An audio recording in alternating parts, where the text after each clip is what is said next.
Masa Orba atau Orde Baru.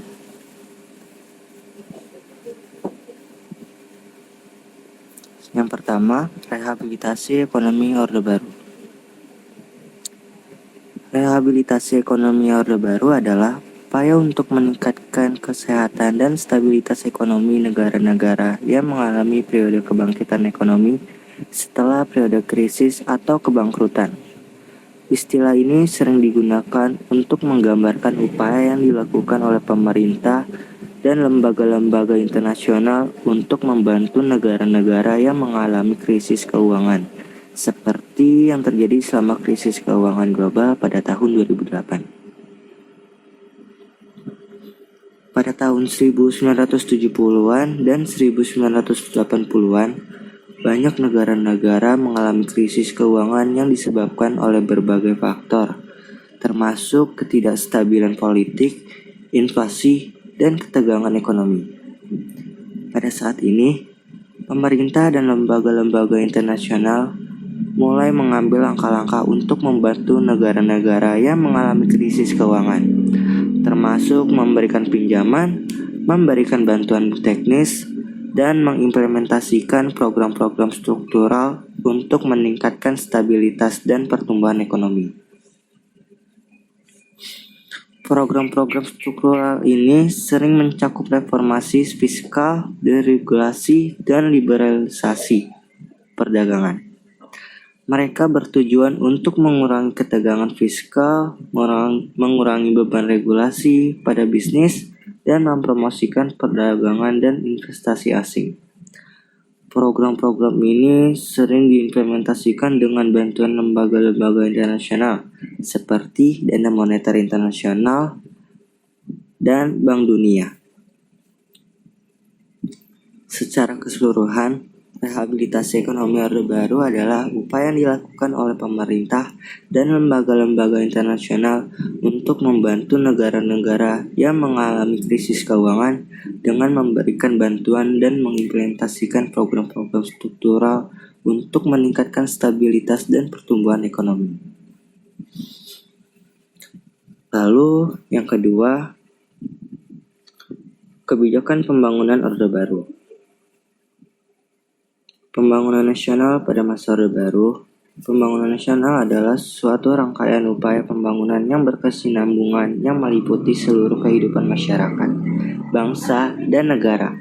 Pembangunan nasional dilakukan untuk melaksanakan tugas mewujudkan tujuan nasional yang tercantum dalam pembukaan UUD 1945. Adapun landasan untuk mencapai tujuan pembangunan nasional adalah landasan ideal atau Pancasila, landasan konstitusional atau Undang-Undang Dasar 1945, dan landasan operasional atau GBHN.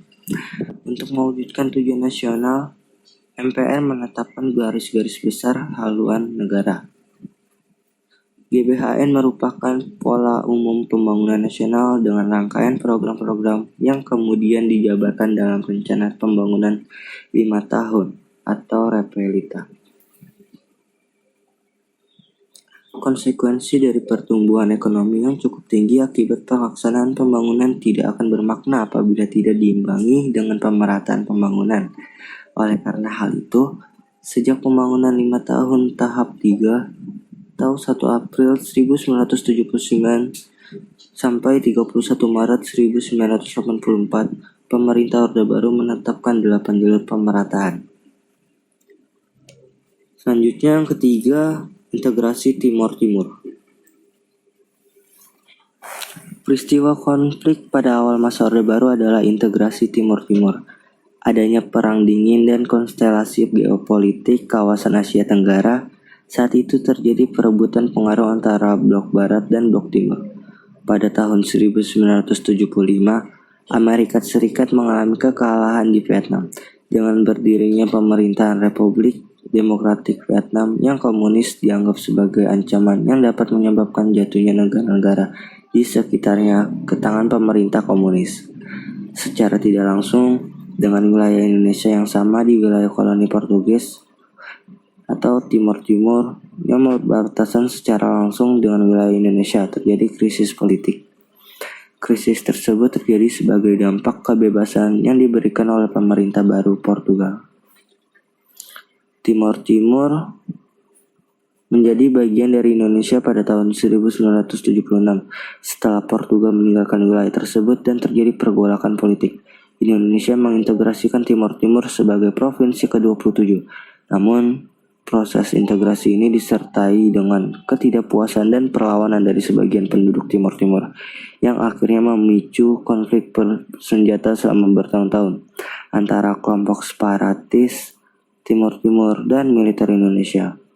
Setelah 2 dekade di bawah pemerintahan Indonesia, Timor Timur menyelenggarakan referendum pada 1999 yang menghasilkan keputusan untuk memisahkan diri dari Indonesia dan akhirnya mereka sebagai Timor Leste.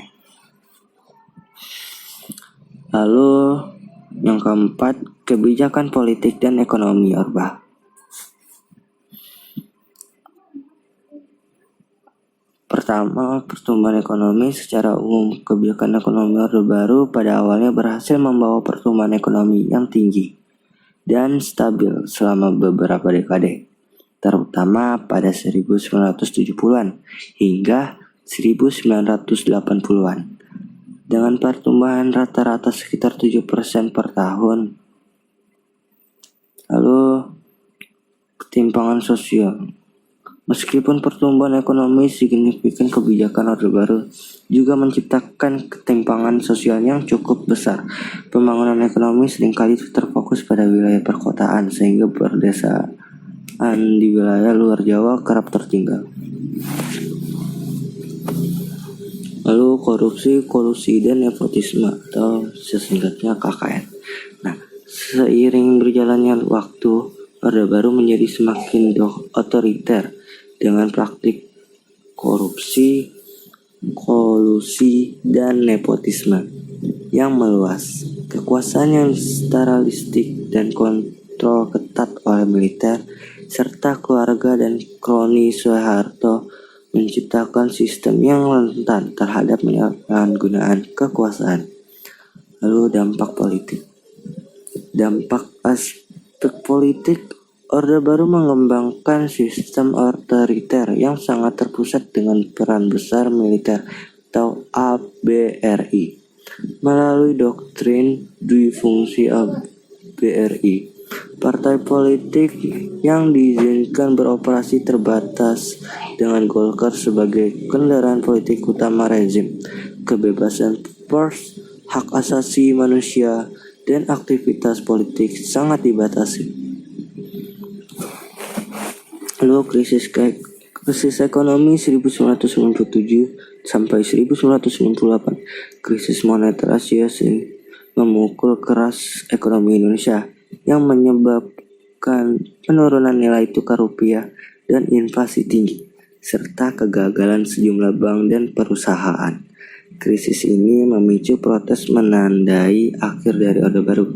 Secara keseluruhan, meskipun Orde Baru berhasil membawa stabilitas dan pertumbuhan ekonomi di awal masa pemerintahannya, kebijakan politik yang otoriter dan praktik korupsi yang meluas menyebabkan dampak negatif jangka panjang yang memuncak pada krisis akhir 1990-an.